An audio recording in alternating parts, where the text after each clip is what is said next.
CMYK one. So I should be still recording. Am I screen sharing, everybody? Is everybody seeing this? Yeah. Good. Just checking. Okay, now we were looking at web ones before, so we want to close that.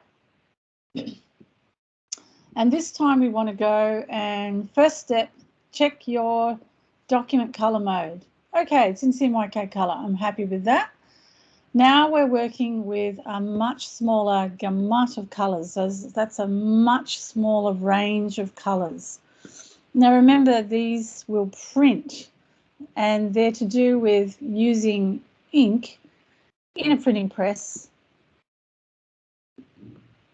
So just make sure your color mode is CMYK, and we know that when they're printed there would be a vat of cyan, a vat of magenta ink, a vat of yellow ink, and a vat of black ink, which is what the K stands for.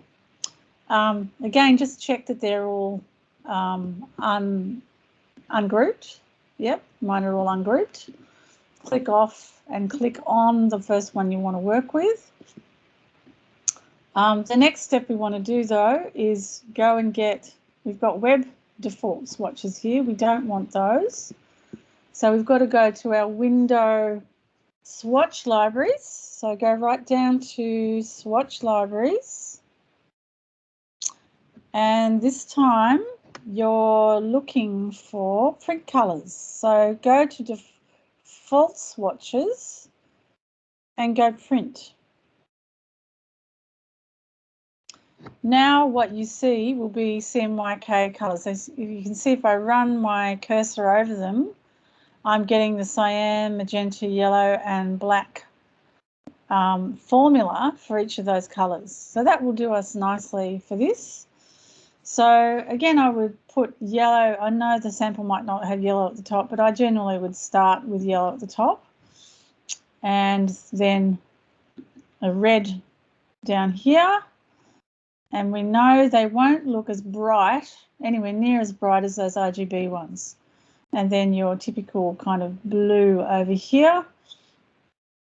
Oh, I could fit maybe that one, kind of mid-blue, so maybe even that one.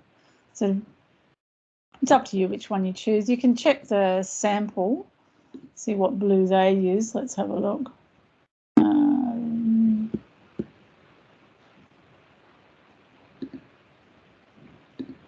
So I'll just open it.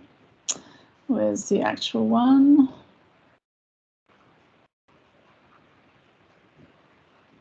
Oh, don't have it up. Oh, I don't know why I don't have that one open. Okay, I'll just open it quickly. Thought I had them all. Just give me a sec to go find that.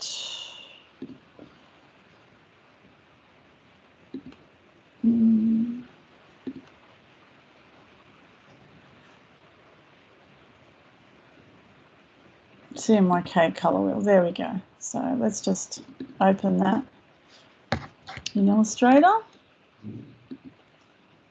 Okay, so that's what we're looking at. So yeah, sorry, my red should have been magenta. So thinking about the printing colors now, the red you choose should be magenta. So we're trying to represent the ink colors. So we'll have magenta, cyan and yellow. And let's just go back to the blank now. So I didn't actually get that correct. Yeah. So go for the magenta as your red, your, yeah, it's a bit confusing because I don't like using red at the top. Yeah, they put yellow down there. I would generally, to avoid confusion, sorry, I've lost my file. Yeah, to avoid confusion, I would generally start with yellow at the top. That's kind of the tradition, if you like. So I kind of prefer it that way. That makes more sense to me. All colour wheels usually start with yellow at the top. So that way you can tell what your primaries are you're working with. Okay, so sorry, I did that a little wrong. So go back to the blank again. So I would prefer to have my yellow there and then work around the circle with magenta and blue. So we've got what, kind of matches the other colour wheels in terms of the setup. So you should have, that's your primary, these are the primaries in terms of printing colours that are used in a commercial printing process. So they're also called process colours for that reason. So if you're told by a client that it's a CMYK or you're talking to a printer, they'll say process colours. Oh, it's process colour job. And you'll see that word used and it means CMYK, cyan, magenta, yellow and black inks. So we're just trying to represent them on a screen. So then sort of get your heart again, you're getting the mixture of these two, getting the halfway point in between. So again, just do your best to match what you're seeing there. So, they've gone switched around the wrong way, but anyway, yeah, so look at your halfway point between the yellow swatch and the magenta, and it's going to be an orange. And notice how dull that orange is compared to the RGB ones we were looking at a little minute ago, which was so bright. And orange is a particularly difficult colour to print in CMYK. It always looks a little bit brown and muddy. So again, just go through the process of choosing getting the primary ones in and getting the halfway point, which we call secondary, and then the mixture of those two again to get your tertiary in between step. So again, it doesn't have to be perfect, but just give it a go. You do your best version that you think. Okay. Yep. So on mine, I need that step in between, which is going to be a little bit of an orange. It should be quite orangey. The step in between would be a bit more pumpkiny. The step in between orange and magenta would be quite reddish. And you can just select from here as well.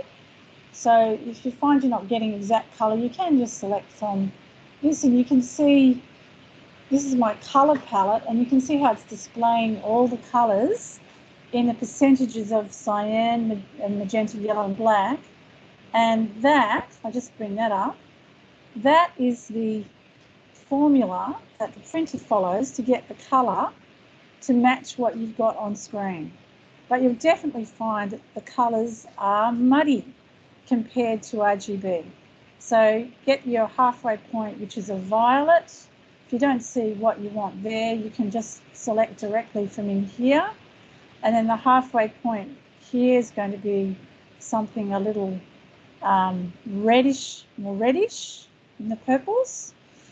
And then again, the halfway point between this violet and the blue is going to be a bluish purple.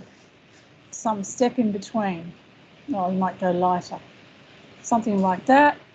And then you want the steps in between. The halfway point of mixing these two would be a green.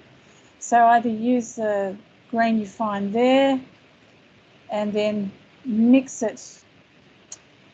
Halfway point again is going to be a yellow-green.